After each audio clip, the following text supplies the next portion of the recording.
Call your next witness, Dave. Today we'll call Dr. Ponni Arunkamar.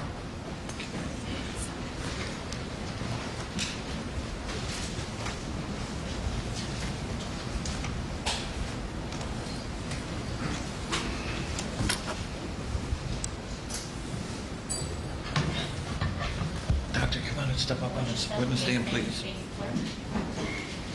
solemnly swear or affirm that the testimony you're about to give before this honorable court of jury shall be true, the whole truth, and the truth. I do. Doctor, have a seat. Thank you. The seat is movable. The microphone's live and adjustable, so if you adjust both of them, speak into the mic, and everybody will be able to hear your testimony, and it would be greatly appreciated. So thank you. Proceed, Mr. McMahon. Thank you, Judge. Good morning, Doctor. Would you please state your name, spell your first and last name for the court reporter, please? I'm Dr. Ponni Arunkamar. The first name is spelled P-O-N-N-I. The last name is spelled A-R-U-N-K-U-M-A-R. Thank you, Doctor. Doctor, what is your occupation? I'm a forensic pathologist. And are you also a licensed physician in the state of Illinois? Yes, How long have you been licensed to practice medicine? since 1999. And are you currently engaged in the practice of medicine? Yes, Okay. Do you have a specialization? yes. What is that? I specialize in forensic pathology. What does the study of forensic pathology mean? Forensic pathology is a subspecialty of pathology that deals with the cause and the manner of death when the death is sudden, unexpected, due to violence, or without any medical attendance. You were trained for this profession, correct? Yes. Let's go through your training. Where did you receive your training in forensic pathology? I received my training in forensic pathology at the Cook County Medical Examiner's Office. And before you started your training in forensic pathology at the Cook County Medical Examiner's Office, did you attend medical school? Yes. Where did you attend medical school? I attended medical school at Bangalore Medical School in South India. I graduated from medical school in 1998. Prior to medical school in India, did you also attend college? Yes. And where did you attend college, and what degree did you earn? I attended college or secondary education again in South India at National Public School. So after you finished college and then medical school, you then participated in a medical fellowship, I understand, correct? I attended a medical residency. Can you explain what a medical residency is? A residency is a specialization in a particular field of medicine. I did my residency in anatomic pathology and clinical pathology. And where did you complete your residency at? I completed the residency at Cook County Hospital. After the residency, then you completed the fellowship? Yes. Would you explain what a fellowship is? Fellowship is a subspecialty certification or training in a field. In my instance, it was in forensic pathology.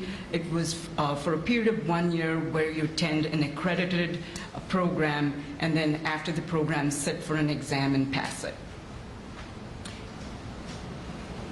Are you currently on staff, or are you affiliated in any way with any university or academic institution? Yes. Which ones? I'm on staff at Rush University, University of Illinois, Chicago, and Northwestern University. And when you say you're on staff at those institutions, you hold a teaching position at those universities, correct? Yes. And what subjects do you teach? I teach forensic pathology. And you teach that to, who are your students? I teach pathology residents at the 3 different universities. Are you also a member of any specialized medical or scientific groups or associations? Yes. Which ones? I'm a member of the National Association of Medical Examiners, the College of American Pathologists, the American Academy of Forensic Sciences, and the American Society of Clinical Pathologists. Doctor, I think you indicated this earlier, but again, you're employed at the Cook County Medical Examiner's Office, correct? Yes. When did you start there? I started in 2003 with my fellowship training. And when you started in 2003, what were your kind of day-to-day responsibilities? My day-to-day responsibilities at the time when I started was conducting autopsies, preparing protocols on the autopsies, and testifying in court when needed. You've worked there continuously since 2003, correct? Correct. In 2012, you were promoted, correct? Yes. And what were you promoted to in 2012? I was promoted to the Deputy Chief Medical Examiner position. And how did your responsibilities change in 2012 when you became the Deputy Chief Medical Examiner? So along with performing autopsies, preparing protocols, and testifying in court, I had supervisory responsibilities over the pathology department and other science sections of the office. Currently, you're the Chief Medical Examiner, correct? Correct. And you became the Chief Medical Examiner of Cook County when? In 2016. And how did your responsibilities change when you became the Chief Medical Examiner? I took on more administrative responsibilities. I supervised the entire office and communicate with my superiors downtown. In addition to these administrative and supervision responsibilities, do you continue to personally perform autopsies? Yes. What's the basis? How frequent are you performing autopsies? Currently, as the Chief Medical Examiner, I perform autopsies once a week. Thank you. Will you explain just generally at this point what an autopsy is for the members of the jury, please? An autopsy is a detailed examination of a body. It includes an external examination where we look at the height, weight, any identifying marks like tattoos or scars, any evidence of injury. We take photographs, and then if needed, x-rays are taken to document any injuries. After the external examination, an internal examination is performed. This is done by placing a Y-shaped incision on the chest and abdomen, reflecting the skin, reflecting the chest plate, looking at the organs in the chest and abdomen for any injury or disease. Specimens like blood and urine are taken for toxicology examination. An incision is then placed on the head, behind one ear to behind the other ear. The skin is reflected and the skull removed for the brain to be looked at for any injury or disease. After the autopsy is performed, we come to a conclusion as to the cause of death and the manner of death. Doctor, now you used kind of two terms I'm going to want you to explain. The first one was I think you said a Y-shaped incision, correct? Correct. And so that just literally means cutting open the chest plate of the body in a Y shape and then down the middle of the abdomen. Yes. And then when you used a term reflecting the skin, I believe you said, correct? Yes. Can you explain for the jury what reflecting the skin means? Reflecting the skin refers to peeling the skin away from the rib cage. And that's so you can see inside the body. Yes. Thank you. Doctor, during your professional experience, how many autopsies have you personally performed? I've performed more than 1,000 autopsies so far. Doctor, how many other pathologists report to you at the Cook County Medical Examiner's Office? 19 other pathologists report to me. And I think you testified earlier that in addition to your administrative responsibilities, the autopsies that you perform on a weekly basis, you supervise those other 19 pathologists. Yes. And each of those other 19 pathologists are physicians who have specialized in forensic pathology, correct? Correct.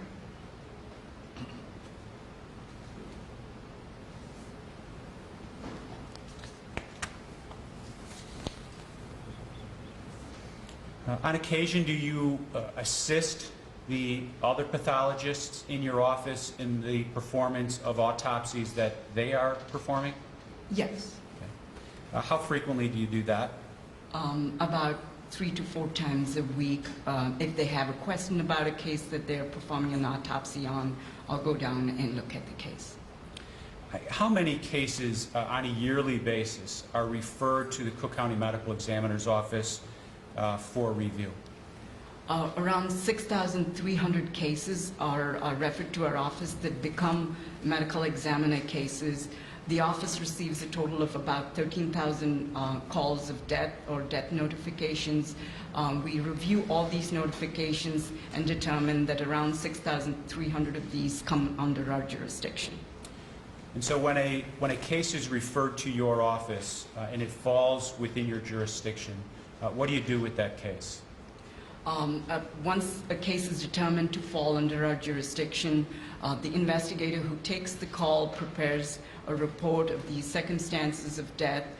If needed, the investigator goes to the scene of the death. After the investigator's report is written, the body then comes to our office, to the intake section of the department, and is kept in the cooler. The next day, usually, the pathologist reviews the case and performs the autopsy. And so of those approximately 13,000 cases that come to your office, is an autopsy performed on all 13,000, or is that broken down somehow? So out of the 13,000, 6,300 become medical examiner cases, and of the 6,300, we perform autopsies on about 65% of the cases, which is about 3,500 cases. How many of those autopsies are of deaths caused by either gunshot or multiple gunshots? The percentage of cases that have been gunshot wound homicides has varied from 13 to 15% of the cases coming to our office. In 2016, we had 805 gunshot homicide cases. In 2017, there were 740, or around 740 gun homicide cases. This number is more than both New York and Los Angeles put together. Doctor, you have medical examiners on duty every single day of the year, right? Yes.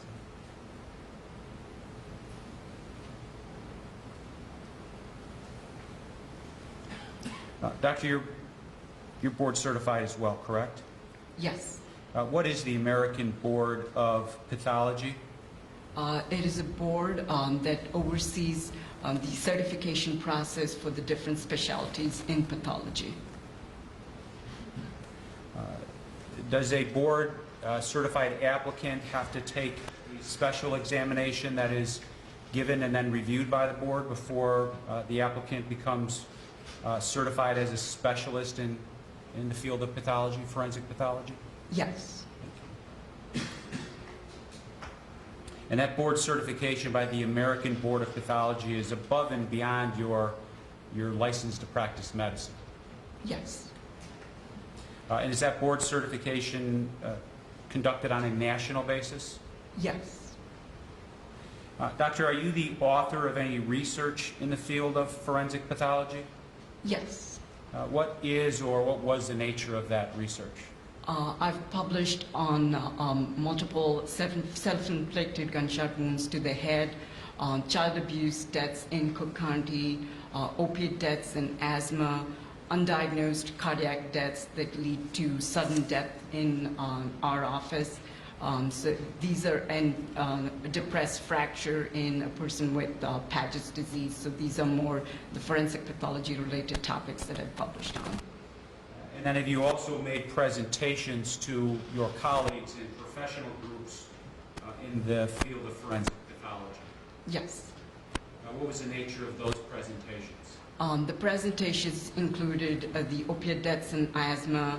I participated in presenting on hypothermia and kidney changes, the child abuse deaths in Cook County, self-immolation deaths as well. Doctor, I think earlier you told us an estimate of the number of autopsies that you have personally performed. In your experience, approximately how many of those autopsies that you performed were autopsies where the findings was cause of death was gunshot? Around 20% of those cases. Have you been qualified and declared as an expert in the field of forensic pathology in other courts in the state of Illinois? Yes. Approximately how many times? Approximately 150 times. Thank you. Your Honor, at this time the people would move that Dr. Ponni Arunkamar be declared an expert in the field of forensic pathology? No objection. Thank you. I find that Dr. Arunkamar is qualified to testify as an expert in the area of forensic pathology. Proceed, State. Thank you, Judge. Dr. Arunkamar, was an autopsy performed at the Cook County Medical Examiner's Office on the body of Laquan McDonald? Yes. Who performed that autopsy? The autopsy was performed by Dr. Danica Means. And when did Dr. Means perform the autopsy? She performed the autopsy on October 21st, 2014. And who is Dr. Means? Dr. Means is a board-certified forensic pathologist who was in the office in 2014. Is she still employed at the office? No, she left the office. Do you know why she left the Cook County Medical Examiner's Office? She left to go to Texas for family reasons. Do you know if Dr. Means is still a forensic pathologist in the state of Texas? Yes. Is she? Yes. Did Dr. Means prepare a report of examination for the autopsy of Laquan McDonald? Yes. And did you review that report in preparation for your testimony today? Yes. Is it normal in your practice in the field of forensic pathology and as the chief medical examiner for Cook County to examine the medical charts and records prepared by other medical professionals, including the assistant medical examiners? Yes. And Dr. Means was an assistant medical examiner when she performed the autopsy of Laquan McDonald, correct? Correct.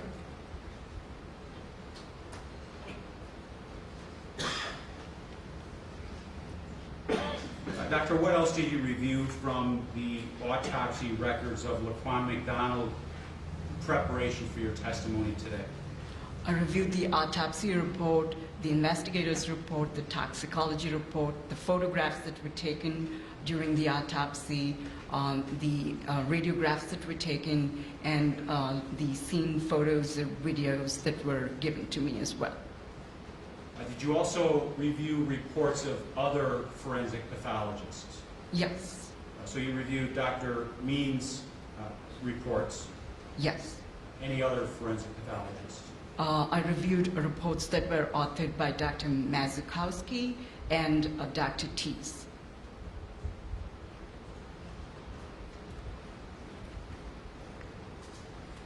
Do you know these other pathologists, Dr. Mazukowski? Yes. How do you know Dr. Mazukowski? He's the director at the Armed Forces Medical Examiner System. He's also a forensic pathologist with the Department of Defense. Yes. And Dr. Teese, how do you know Dr. Teese? Dr. Teese is a private forensic pathologist in Illinois.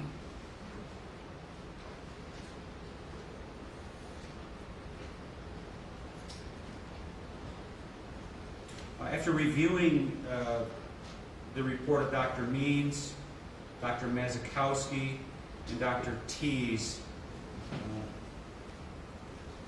and then the other items that you talked about, the photos taken during the autopsy, the x-rays, you said the toxicology reports, the investigator's report, crime scene photos in the video.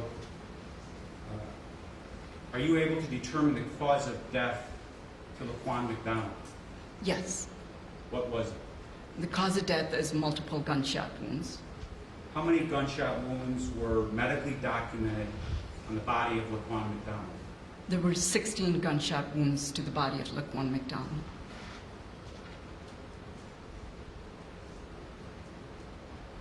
Let's talk about the autopsy of Laquan McDonald. Who was present for the autopsy of Laquan McDonald? There was an autopsy technician who would assist Dr. Means, a photographer taking the pictures, and there was an investigator from the Independent Police Review Agency, Daniel Corman. I'm going to refer to my notes for accuracy.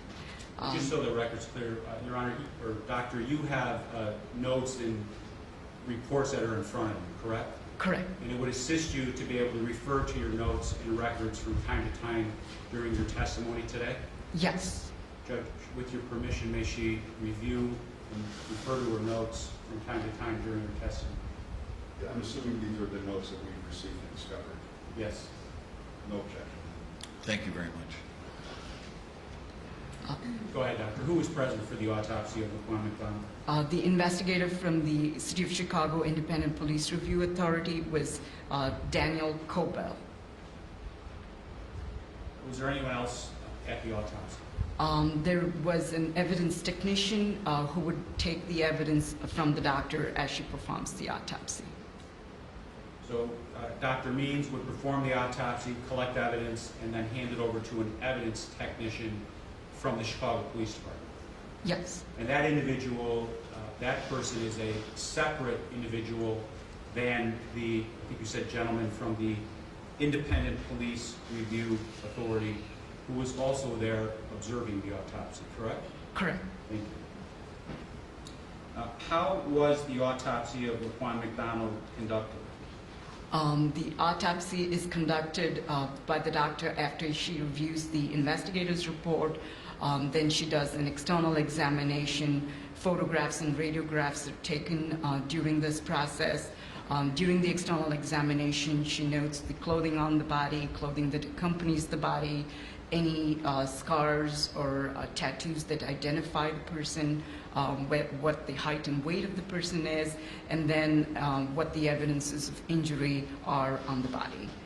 After the external examination, after documenting all of that, an internal examination is conducted where the chest plate is reflected and the organs are looked at for injury or disease. Specimens like blood and urine are taken during the autopsy for toxicology examination as well. Was there evidence of, I think what is referred to as called medical therapy on the body of Laquan McDonald? Yes, there were multiple evidences of therapy that was seen on Laquan. And just what does that mean, kind of in layperson terms? What's medical therapy? Medical therapy is any evidence of, for example, intravenous catheters or any surgery that was performed to resuscitate or revive the subject. All of that would have been administered or applied by medical personnel, whether it's paramedics or emergency room personnel at or on the way to a hospital. Yes, So that that evidence of medical therapy is still with the body of Laquan McDonald, and Dr. Means documented that in her report. yes. Thank you. How were the injuries documented on the body of Laquan McDonald? The injuries were documented from top to bottom, meaning from head to toe, and from the front of the body and then to the back of the body. Is that an appropriate method to document injuries during an autopsy examination? Yes. Does everybody do it that way? Some people may document injuries differently. Most of us go from head to toe, front to back. Let's start to go into some detail about the autopsy. What were the injuries to the body of Laquan McDonald? The injuries included multiple gunshot wounds. There were also some abrasions on the face, shoulder, chest, and abdomen, and one of the on the right wrist and hand of Laquan. There were 16 gunshot wounds to the body of Laquan, correct? Correct.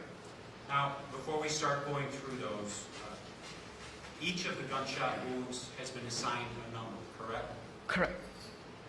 Does the number that has been assigned to the gunshot wound mean that that is the order that the gunshots were inflicted to the body? No. So it's just an assignment of a number for tracking purposes.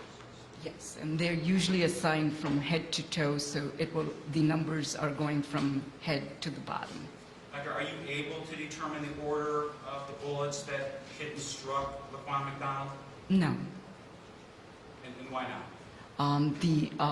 The subject is usually in constant motion, as the shooter is also. So it's difficult to say what position or how the gunshot wounds were received or the order in which the gunshot wounds were received. Sometimes you can say, is it consistent with the person standing or laying on the ground? But the sequence of the injuries is hard to determine. Today you're making no opinion about the sequence of the gunshot wounds, correct? Correct.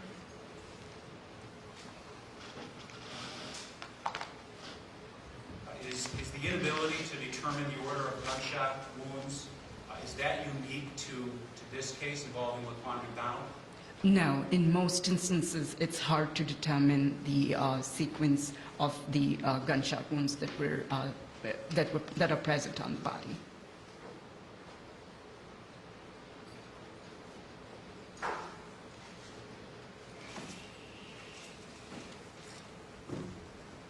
Doctor, in our preparation meeting, I showed you a series of photographs and x-rays that mark People's Exhibit 122 through 170 inclusive, correct? Correct.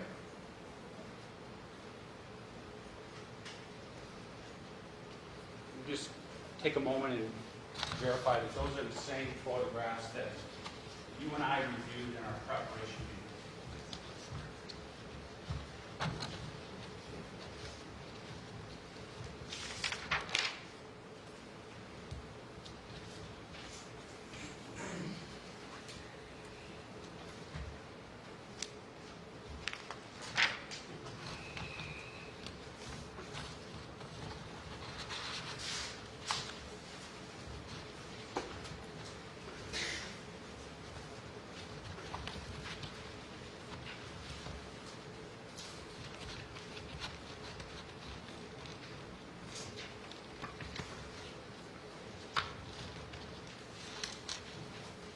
Yes. Were all of those photographs and x-rays taken during the autopsy of Laquan McDonald? Yes. And you reviewed and relied on those photographs and those x-rays and in reviewing the records and reaching your conclusions today, correct? Correct.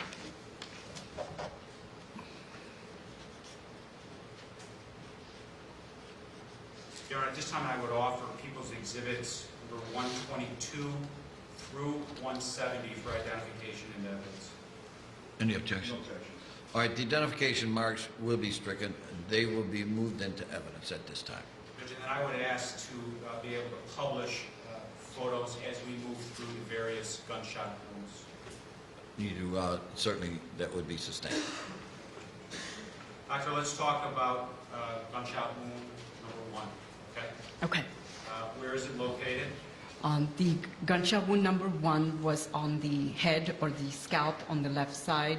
It was a gunshot graze wound. It was 1.5 inches beneath the top of the head and about 1/2 inch in front of the top of the left ear. It was 1/4 inch deep and went to the fascia overlying the skull. The direction of this gunshot graze wound was difficult to determine. This caused bleeding under the scalp, and once the skull was reflected, there was bleeding over the brain, over the left temporal and parietal lobes of the brain. There was thin subarachnoid hemorrhage that was seen.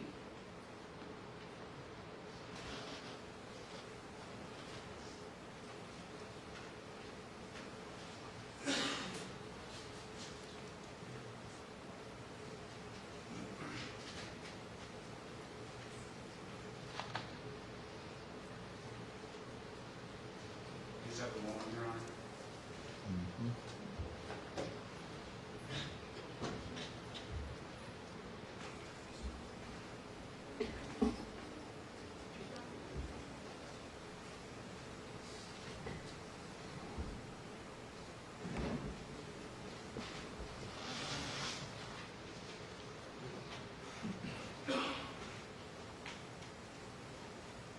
Doctor, I'm showing you, there should be a screen on in front of you now, correct? Correct. I'm showing you what we have marked as People's Exhibit number 122.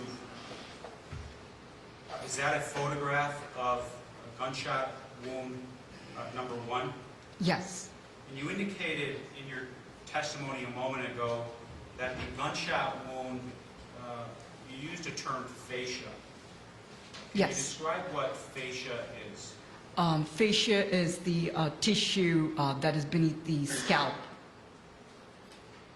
And did the gunshot wound penetrate the fascia? Yes. You also indicated that the brain was examined as part of the autopsy, correct? Correct. So in addition to the injuries that you can see in People's Exhibit 122, what, if any, injuries were observed on the brain? There was subarachnoid hemorrhage or bleeding beneath the membrane or the subarachnoid membrane that covers the brain. What's the significance of that, Doctor? So there was injury to the brain due to this gunshot graze wound to the left side of the head. Were you able to determine the direction of gunshot wound number 1? No. Why not? It is a graze wound. The skin tears were not easily seen, so it is hard to give a direction of that gunshot wound. Was a bullet recovered from gunshot wound number 1? No. Did gunshot wound number 1 cause Raquan McDonald to lose blood? Yes. Are you able to determine if Raquan McDonald was alive when he was shot in the head? Yes, he was alive. Judge, I'm going to just object based on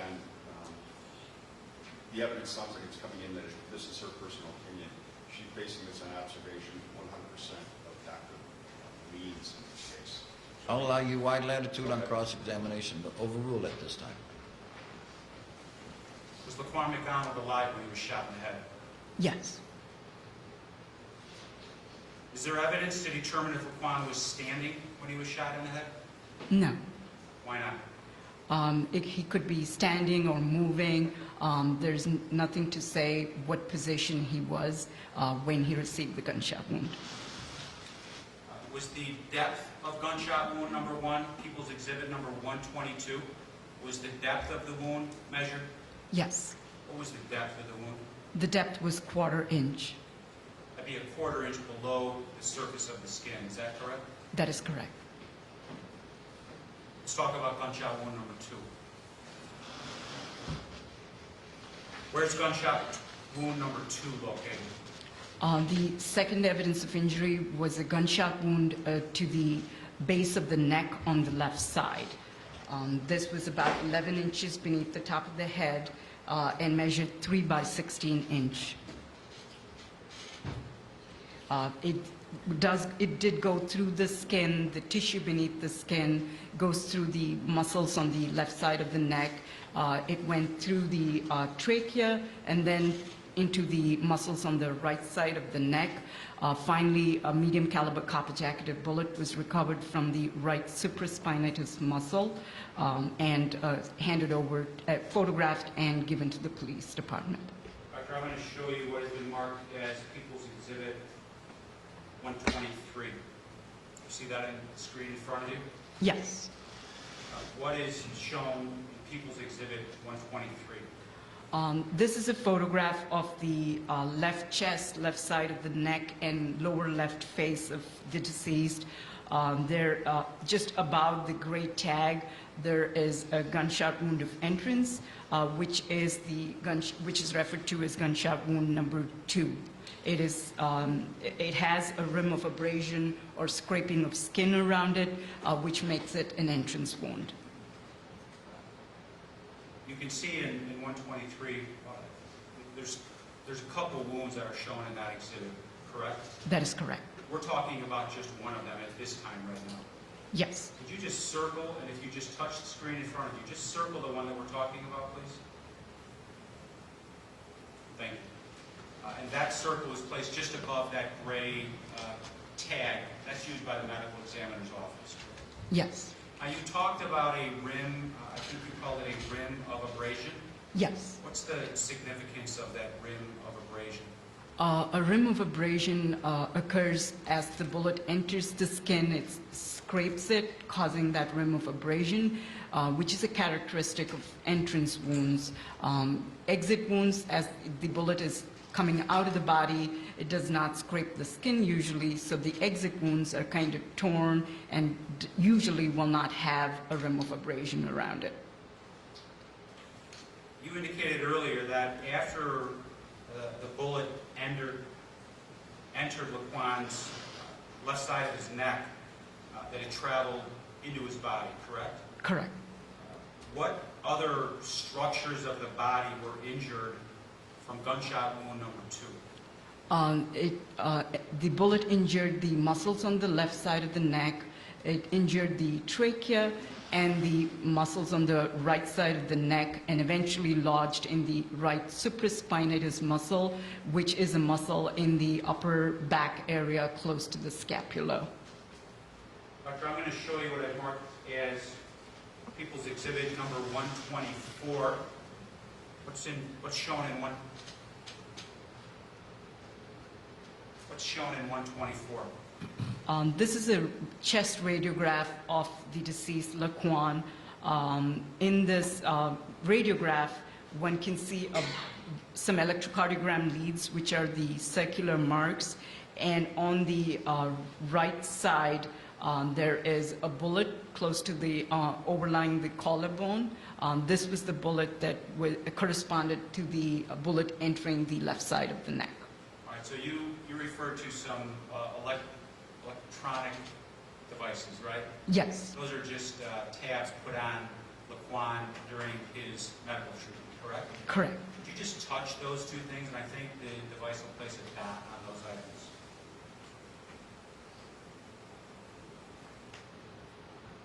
So you identified 3 things on the x-ray, correct? Correct. And they're each marked with that pink dot. Now, you also talked about the x-ray revealing the presence of a bullet inside Laquan, correct? Correct. Would you circle that on People's Exhibit number 124?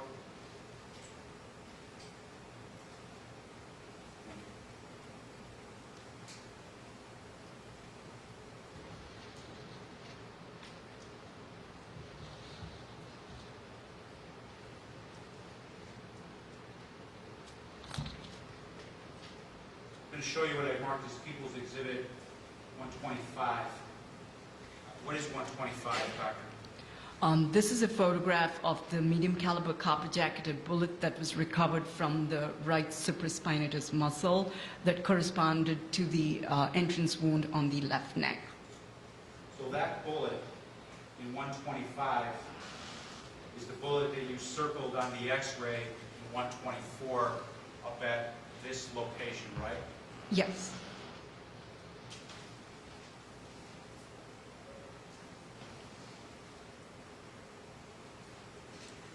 What did Dr. Means do with the bullet after she recovered the bullet during the autopsy? After the bullet was recovered, it was photographed, sealed in a labeled envelope, and given to the representative from the Chicago Police Department.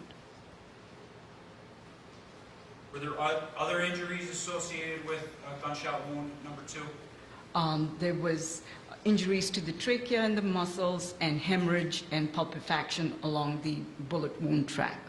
So, one at a time, what's hemorrhage mean? Hemorrhage is bleeding in the area of the bullet wound. And pulpifaction is what? Is destruction and softening of the tissue, meaning reduced to like a pulp as the bullet went through the structures in the neck and chest. So the wound track from its entrance point to the resting point where the bullet is recovered, that wound track is examined, correct? Yes, And those observations that you just told us about, the hemorrhage and the pulpifaction, those were the specific observations of the injuries inside the wound track. yes. Was the direction of gunshot wound 2 determined? Yes. What was that direction? The direction of the wound path was left to right, slightly front to back, and slightly downward as well. Did gunshot wound number 2 cause Laquan McDonald to lose blood? Yes. And is there sufficient evidence to determine if Laquan was standing when he was shot in the neck? No. Let's talk about gunshot wound number 3. Would you describe this wound, please? The third evidence of injury was a gunshot wound to the left chest. This wound was ovoid, close to the gunshot wound that was just described. It measured 1/2 by 1/2 inch, and it did have a rim of abrasion around it. The bullet then perforated the skin, the tissue beneath the skin. It goes through the left pectoralis muscle, which is a muscle in the left chest wall. It then goes to the left lateral back and the back of the left arm, and then exits on the back of the left arm. So it entered the left chest and exits the back of the left arm. Doctor, I'm going to show you what I've marked as People's Exhibit 126. What does 126 show us? This is a photograph of the left chest of the deceased, showing a gunshot wound number 3, just above the gray tag. It is close to gunshot wound number 2 to the left neck. You talked about the rim of abrasion. There's evidence of a rim of abrasion on gunshot wound number 3 as well, correct? Yes, there is a rim of abrasion around it, and it is eccentric, meaning the bullet entered at a slight angle, which corresponds to the entrance on the left chest and the exit on the back of the left arm. Was the track, the wound track of gunshot wound number 3 documented? Yes. What was the track of the gunshot wound number 3? So it goes through the left pectoralis muscle, the muscles in the left lateral back, and the muscles of the left upper arm, and then the tissue and skin of the left upper arm. And then there was the gunshot exit wound on the back of the left arm. Let me show you People's Exhibit number 127. What is shown in People's Exhibit 127? This is the photograph of the upper left back and back of the left arm, showing a gunshot exit on the back of the left arm that corresponded to the entrance wound on the left chest. There is a little bit of abrasion around this wound on the left arm. This was regular or concentric. Now, 127, People's Exhibit 127, like one of the earlier photographs, it actually shows a couple different injuries or wounds to the body of Laquan McDonald, correct? Correct. And the one that you're talking about here is the gunshot wound that's above that gray tag with the ME number 2014-01071, correct? Correct.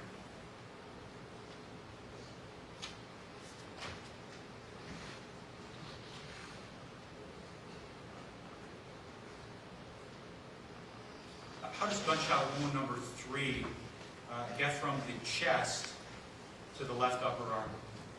So the bullet entered the chest at an angle, which is noted in that entrance wound on the left chest, and then it goes through the muscles and comes out the left arm. So the course is front to back and downward and right to left. The gunshot wound number 3 caused Laquan McDonald to lose blood? Yes. And are you able to determine if Laquan was standing when he was shot in the left chest? No.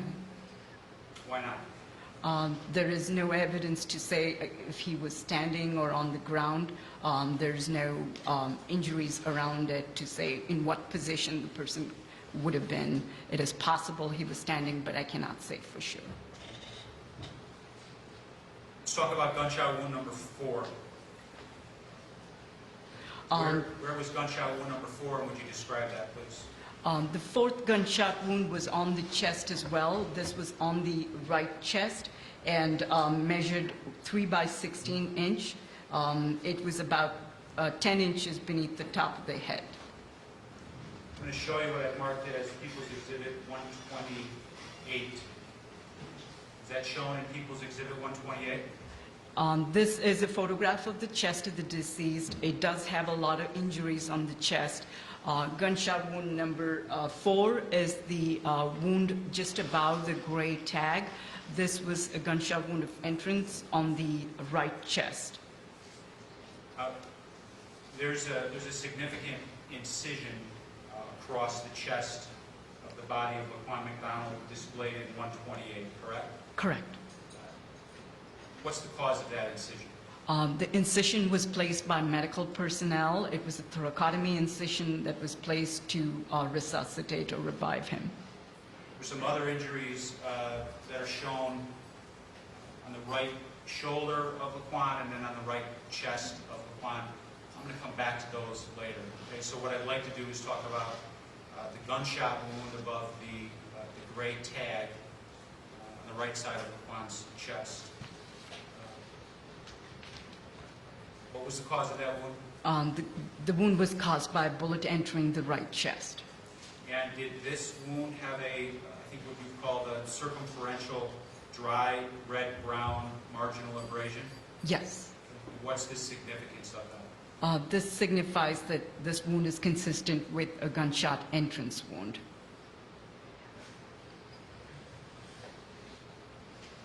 I'm going to show you what I've marked as People's Exhibit 129. This is another X-ray, correct? Correct. And what does the X-ray in 129 show us? This shows where the bullet path, it entered the right chest, goes through the right lung, it goes through the two lobes of the right lung and goes and lodges in the right latissimus dorsi muscle, which is a muscle in the upper right back of the deceased. There are two bullets that can be seen on the right chest. The first one, the upper one I just described, this was the one that coincides or corresponds to the gunshot wound to the base of the neck. The bullet under it is the one that corresponds to the gunshot entrance wound on the right chest. Okay, so we're talking about gunshot wound number 4 to the right chest. Would you circle the bullet that you're talking about that was recovered from the body of Laquan McDonald? Thank you. And that's just, as I'm looking at, or as we're looking at the X-ray, that's the bullet on the very left edge of the X-ray, correct? Correct.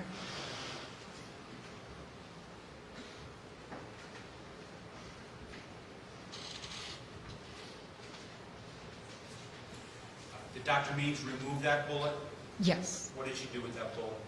The bullet was photographed, placed in a sealed and labeled envelope, and given to a representative from the Chicago Police Department. I'm going to show you what I marked as People's Exhibit 130. What is that? This is a photograph of the deformed medium caliber copper jacketed bullet that was recovered from the right back muscle that corresponded to that entrance wound on the right chest that we just saw. Are there other injuries associated with gunshot wound number 4? The bullet did go through the lobes of the right lung. There was about 40 ml of residual blood. There was surgery that was performed already before the body was received. So there was blood in the chest cavity and hemorrhage along the wound track as well.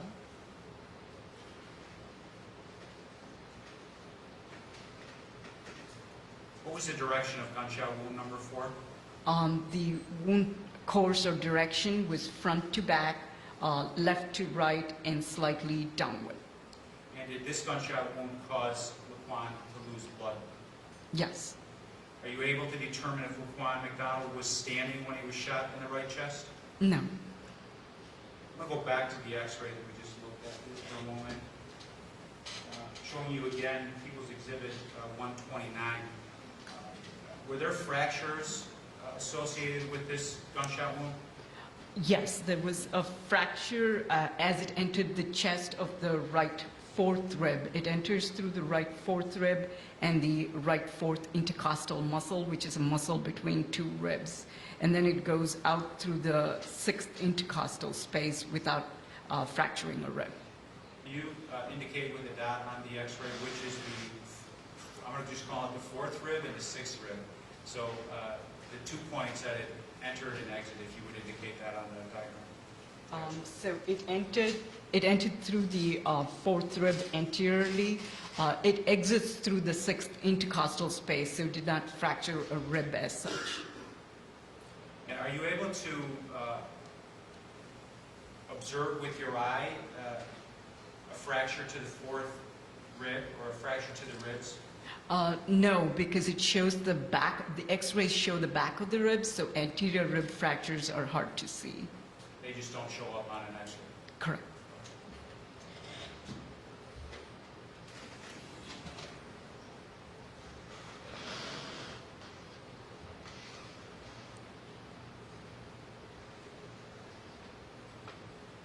apologize if I asked you this question already. Are you able to determine if Laquan was standing when he was shot in the right chest? No. Let's talk about the fifth gunshot wound. Describe this one, please. The fifth gunshot wound was a gunshot wound of entrance to the left elbow. This wound was 12 3/4 inches from the top of the left shoulder.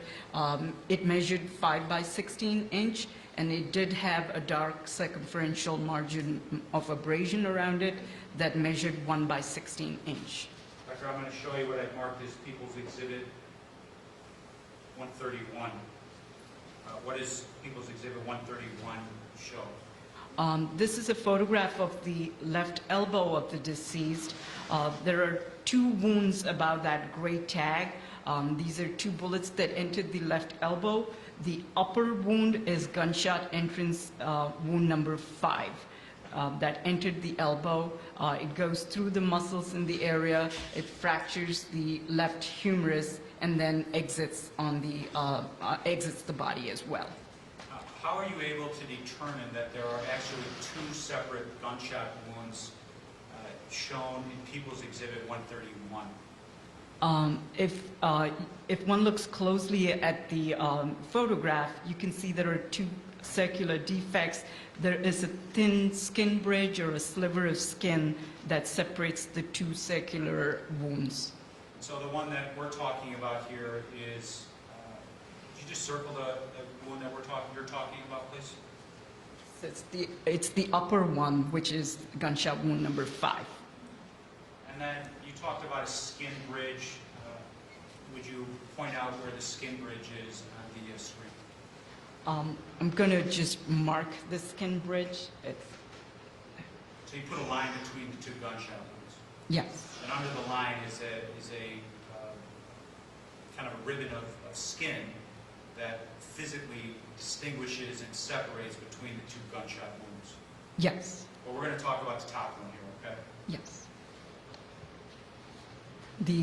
That gunshot wound goes through the skin, the tissue beneath the skin. It perforates the left humerus, which is the bone in the left arm, and then it goes through the muscles and comes out of the left upper arm, causing a lacerated gunshot wound of exit, which was irregular, that measured 1/2 inch. I'm going to show you what I've marked as People's Exhibit 132. This is an x-ray of the left elbow area, correct? Correct. Can you explain what is shown on People's Exhibit 132? This is an x-ray of the left lower arm and left forearm of the deceased. In this radiograph, one can see the fractures to the left humerus. It's the lower end of the left humerus in the elbow. And again, would you circle that, please? Yes. So on 132, there's actually 2 radiographs, 2 x-rays, correct? Correct. And as you look at the x-ray, you circle the upper right portion of the right hand x-ray. Yes. And that part of the body is the left elbow, correct? Correct.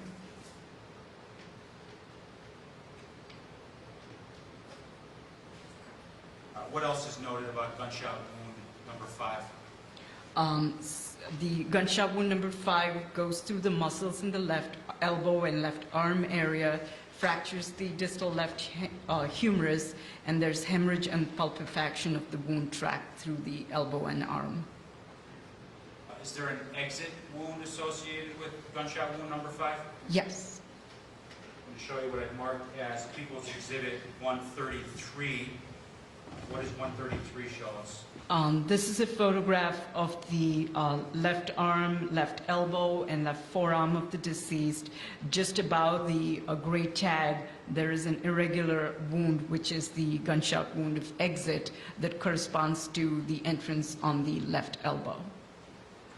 What was the direction of the wound tract associated or identified from gunshot wound number 5? The direction is left to right, back to front, and slightly upward. Did gunshot wound number 5 cause Laquan McDonald to lose blood?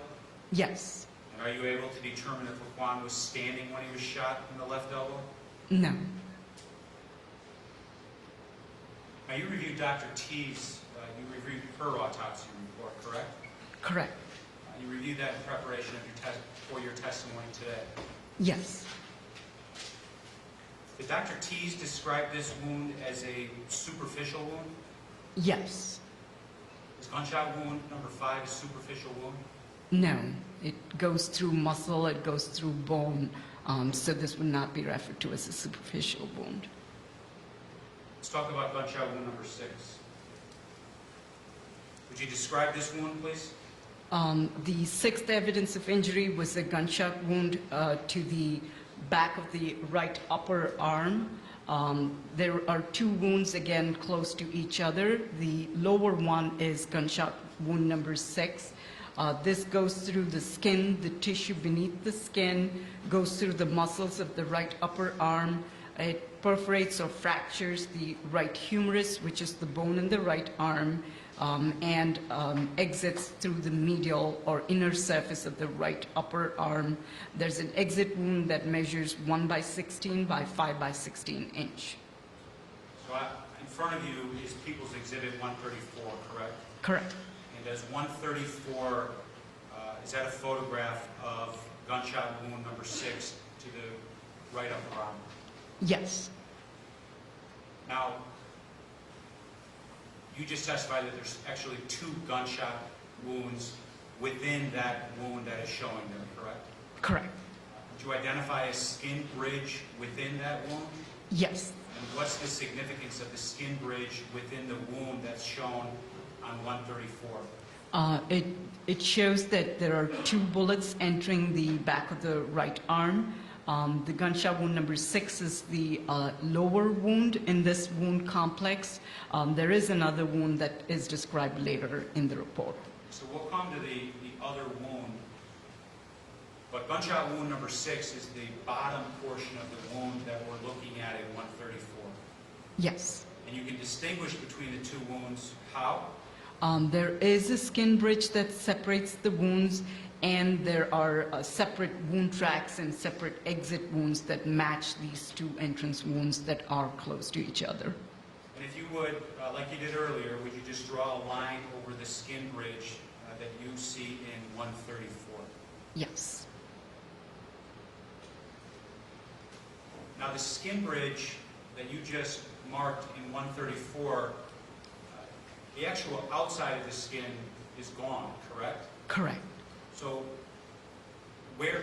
what is the skin bridge made of that's shown in 134? It is pink subcutaneous tissue that separates the 2 wound tracks.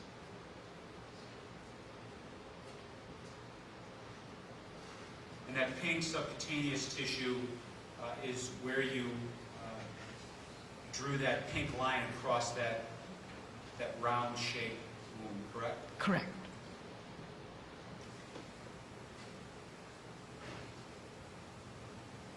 So the bottom portion of the wound, is that an entrance wound or an exit wound? That is an entrance wound. And how is it that you're able to determine that the bottom portion shown in 134 is an entrance wound? Looking at the wound closely, it is circular with a rim of abrasion around it, and there is some black clothing material. He did come with a black hooded jacket, so there is some black clothing material that's embedded in this wound as well that makes it an entrance wound. When you say he came with some black clothing, who are you talking about, Laquan McDonald? Yes.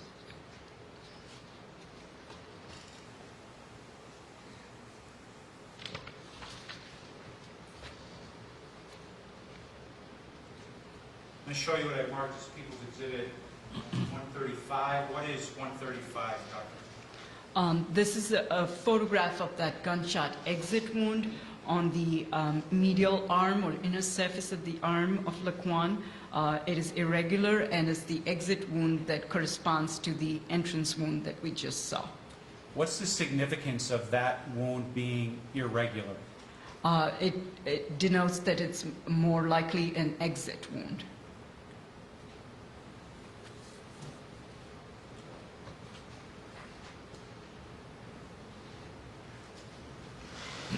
Was there also damage to the bones in this arm? Yes, the right humerus was fractured, and there was hemorrhage and pulpifaction along the wound track as well. And the direction of this gunshot wound was what? The direction of the wound is back to front, downward, and slightly left to right.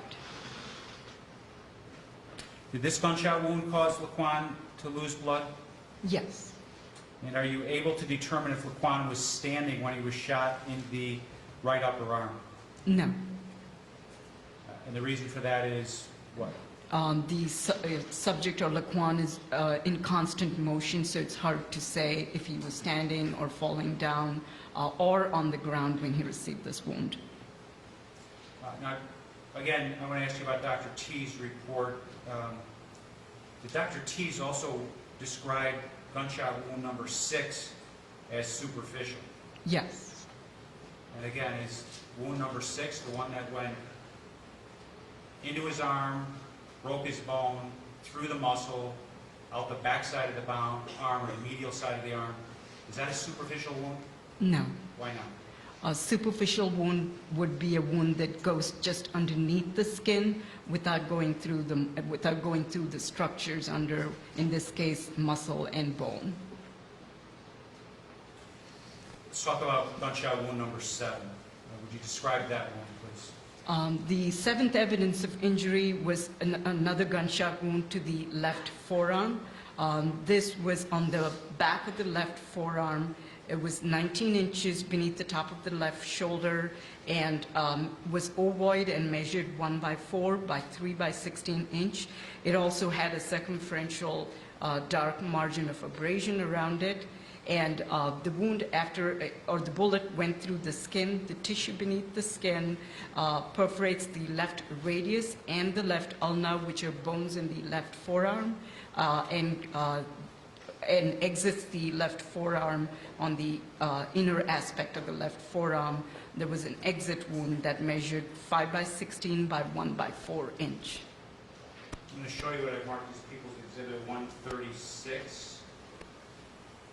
What is shown in 136, Doctor? This is a photograph of the back or dorsal aspect of the left forearm of Laquan.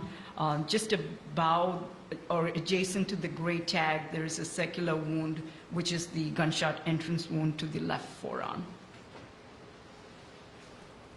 I'll show you what I marked as People's Exhibit 137. That's an X-ray, correct? Correct. What is shown in the X-ray that's shown on 137, Doctor? These are two X-rays placed next to each other. There is an X-ray with the letter L, which is the X-ray of the left forearm. There's an X-ray with the letter R, which is the X-ray of the right forearm. This gunshot was to the left forearm, and there is a break in the bones with little bullet fragments there in the left forearm, which are the fractures to the left radius and left ulna. So when you're looking at the left arm, the fractures, would you just circle where the fractures are? Yes. So that is, it's the left forearm, but as we look at the X-ray, it's the right side up near the top of the X-ray where there's kind of some kind of floating white pieces inside the X-ray, correct? Correct.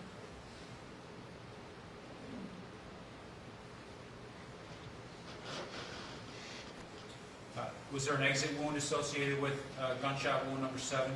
Yes. I'm going to show you what I marked as People's Exhibit 138. Would you describe what that is, please? This is a photograph of the front of the left forearm. Again, shows the irregular exit wound that corresponds to the entrance wound on the back of the left forearm. Was the direction of this gunshot wound documented and determined? Yes. What was it? The direction is back to front, slightly right to left, and slightly downward. The gunshot wound number 7 caused Laquan McDonald to lose blood. Yes. And are you able to determine if Laquan was standing when he was shot in the left forearm? No. For the same reasons that you've testified earlier to, correct? Correct. Thank you. Let's talk about gunshot wound number 8. Would you describe gunshot wound number 8, its location, please? The 8th gunshot wound was on the right upper leg, on the outer portion of the right upper leg in the thigh area. There was a gunshot wound of entrance that was 35 and 9 by 16 inches beneath the top of the head, and it was slightly to the right of a midline drawn across the thigh. This wound was circular, measured 1 by 4 or ¼ inch in diameter, and did have a margin of abrasion around it. After perforating the skin and the tissue beneath the skin on the right upper leg, the bullet went through the muscles in the right upper leg.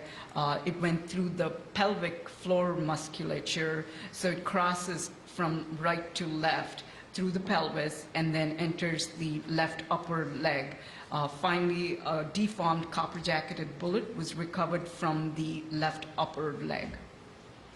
I'm going to show you what I marked as People's Exhibit 139. What does 139 show? This is a photograph of the right upper leg or thigh area of the deceased, showing a circular defect on the right thigh, which is just about that gray tag. And that's the entrance wound for gunshot wound number 8, correct? Correct. I'm going to show you what I marked as People's Exhibit number 140. What is 140, doctor? This is an X-ray of the pelvis and right and left upper thighs of the deceased. This X-ray shows the bullet in the left upper leg or thigh area. It is the dark metallic fragment on the left side. Go ahead and circle that if you would. So as we look at the X-ray, we're looking at it on the right side, but that's actually Laquan's left leg, correct? Correct, and it is denoted by the letter L on the X-ray. Right, thank you. Was that bullet recovered during the autopsy? Yes. Showing what I've marked as People's Exhibit 141. What is Exhibit 141, doctor? This is a photograph of the medium caliber copper-jacketed bullet that was recovered from the left upper leg of the deceased. And Dr. Means, with this bullet, like all the other bullets, photographed it, sealed it, turned it over to a member of the Chicago Police Department. Yes. There was an evidence tech that you identified earlier at the autopsy or working there at the medical examiner's office. Correct. Were there other injuries associated with gunshot wound number 8? Associated with this wound, there was hemorrhage and pulpifaction of the wound track. What about the direction of the wound? The direction of the wound is right to left and downward. Did this gunshot wound number 8, cause Laquan to lose blood? Yes.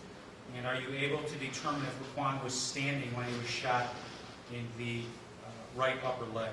No.